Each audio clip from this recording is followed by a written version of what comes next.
गुरुग्राम में एक निजी अस्पताल में गांव दमदमा में हुए लड़ाई झगड़े में लगी चोटों के कारण अर्जुन निवासी गांव दमदमा गुरुग्राम 27 साल की मृत्यु होने के संबंध में पुलिस को शिकायत प्राप्त हुई है। सूचना मिलते ही थाना सदर सोहना गुरुग्राम की पुलिस टीम अस्पताल पहुंची, जहां पर मृतक के भाई ने एक लिखित शिकायत के माध्यम से बताया कि कुछ व्यक्तियों ने लाठी डंडे रॉड पत्थर से उसके भाई के साथ मारपीट की। मारपीट के दौरान लगी चोटों से उसके भाई की मृत्यु हो गई। इस शिकायत पर सदर थाना सोहना गुरुग्राम में हत्या से संबंधित धाराओं के तहत मामला दर्ज किया गया है। वहीं इस मामले में गिरफ्तार एक आरोपी से पुलिस पूछताछ में ज्ञात हुआ कि उपरोक्त अभियोग में मृतक अर्जुन से इसका या इसके अन्य साथियों का किसी बात को लेकर झगड़ा हो गया था, जिसकी रंजिश रखते हुए इसने और इसके साथी आरोपियों ने मिलकर लाठी डंडों से अर्जुन की पीट कर हत्या कर दी। खुद ही सुनिए इस पूरे मामले को लेकर पुलिस का क्या कहना है।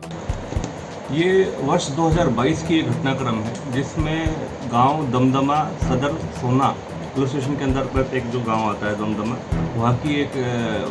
वारदात है, जिसमें 5 व्यक्तियों ने मिलकर वहीं के गांव के एक लड़का जिसका नाम अर्जुन निवासी दमदमा उम्र 27 साल थी, आपसी रंजिश रखते हुए इसका लड़ाई झगड़ा करते हुए काफ़ी चोट मार दी थी, जिसके चलते उन चोटों के चलते उसकी मृत्यु हो गई थी। तो बेसिकली उसकी हत्या कर दी गई थी उस दौरान। 10 नवंबर 2022 की ये घटनाक्रम है। इस संबंध में जब वहाँ पर सदर पुलिस स्टेशन सोना को सूचना प्राप्त हुई, तो उसमें उन्होंने जो छानबीन करी और उसके तहत अभियोग दर्ज करा गया और ये संबंधित फिर केस फाइल हमारी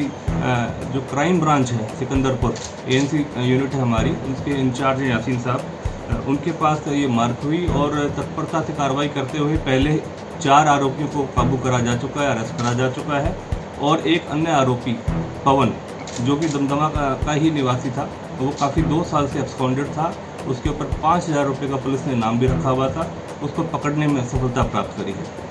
संबंधित मैं आपको इसकी विस्तृत जानकारी दे देता हूँ कि संक्षिप्त विवरण इस प्रकार है कि इनकी जो अर्जुन है, इसका और एक संदीप उर्फ सुरजन था, इनके बीच में काफ़ी समय से गांव के अंदर ही मनमुटाव चल रहा था और आपसी रंजिश थी, जिसके चलते काफ़ी कमेंटिंग वगैरह होती रहती थी और आपस में इनकी बैरकसी लगी रहती थी। जिस दौरान जो अर्जुन है उसको अकेला पाके एक रोज़ इन सभी ने षड्यंत्र करते हुए एक प्लानिंग करी और प्लानिंग के तहत इस वारदात को अंजाम दे दिया और काफ़ी लाठी डंडे और पत्थरों से उसको चोट मारी गई अर्जुन को, और जिसके चलते इलाज के दौरान उसकी मृत्यु हो गई। उस संबंध में 4 आरोपी पहले ही पकड़े जा चुके थे, जिनका नाम संदीप उर्फ सज्जन है, सुरजन है, मनोज उर्फ टूटा, आनंद व योगेश पहले ही गिरफ्तार हो चुके हैं और अब पवन जिस पर 5,000 रुपये का नाम था उसको भी अरेस्ट करा गया और पकड़ने में सफलता प्राप्त करी गई है। इनका आपस में क्या कोई रिलेशन था सर, जो मृतक था और ये जो मारने वाले थे? देखिए, गांव में आपस में ही